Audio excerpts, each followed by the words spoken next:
Les vaccins contre le Covid-19 pourraient affecter le cycle menstruel. De nombreux professionnels de santé alertent sur la multiplication de troubles menstruels et invitent les autorités à lever le voile sur cette affaire. Bienvenue sur Nouvel Horizon, je suis Anthony Bluteau. Nous allons aborder aujourd'hui un des possibles effets secondaires liés au vaccin du Covid-19 et qui affecterait le cycle menstruel.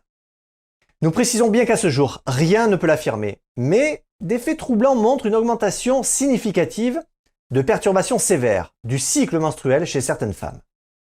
D'ailleurs, une audition sénatoriale présidée par Cédric Villani s'est penchée sur les effets indésirables des vaccins liés au Covid-19. Joël Micallef, professeur de pharmacologie, alerte sur le sujet lié au cycle menstruel. On l'écoute. En ce qui concerne les troubles menstruels, la vaccination pour les femmes en âge de procréer, qui peuvent être concernées par les troubles menstruels, elle débute à partir d'avril 2021 et dès le mois de juin, on repère effectivement qu'il y a des saignements et des saignements menstruels qui nous surprennent et donc on indique effectivement au comité de suivi en juin 2021 que ces troubles-là nous préoccupent, je ne sais pas si ça nous préoccupe, mais en tout cas nous surprennent et qu'on souhaite les suivre particulièrement. On est effectivement surpris du nombre de déclarations sur ce sujet-là. On ne comprend pas très bien comment ça fonctionne parce que les tableaux sont très larges. Ça va du saignement à l'aménorrhée, c'est-à-dire à l'absence de règles, à des douleurs utérines très, très violentes. Et donc on décide d'en faire un descriptif très précis. Donc on a pris en septembre la totalité des observations qu'on avait reçues pour pouvoir les analyser très précisément, un par un, 4000 cas qui ont été regardés dans le blanc des yeux un par un. Le journal Epoch Times évoque une étude réalisée sur le site mycyclestory.com auprès de plus de 6000 femmes, qui révèle des témoignages inquiétants. Le docteur James Thorpe, gynécologue et obstétricien et co-auteur de l'étude, explique avoir constaté beaucoup de complications chez les femmes enceintes, chez les mères et les fœtus, chez les enfants, les petits, du moment où le vaccin Covid a été administré à grande échelle. Et il ne manque pas d'ajouter mort fœtale, fausse couche, mort du fœtus in utero, ce que j'ai vu au cours des 2 dernières années est sans précédent. L'autre fait marquant de cette enquête concerne ce que l'on nomme le plâtre décidual. Alors derrière ce terme un peu barbare se cache un phénomène très peu connu de la littérature scientifique, puisqu'il est rarissime. Moins de 40 cas en plus de 100 ans ont été dénombrés. Sauf que les chiffres qui vont suivre changent la donne, puisqu'au cours des 8 derniers mois de 2021, 292 cas ont été signalés par les 6000 répondantes qui ont participé à l'enquête.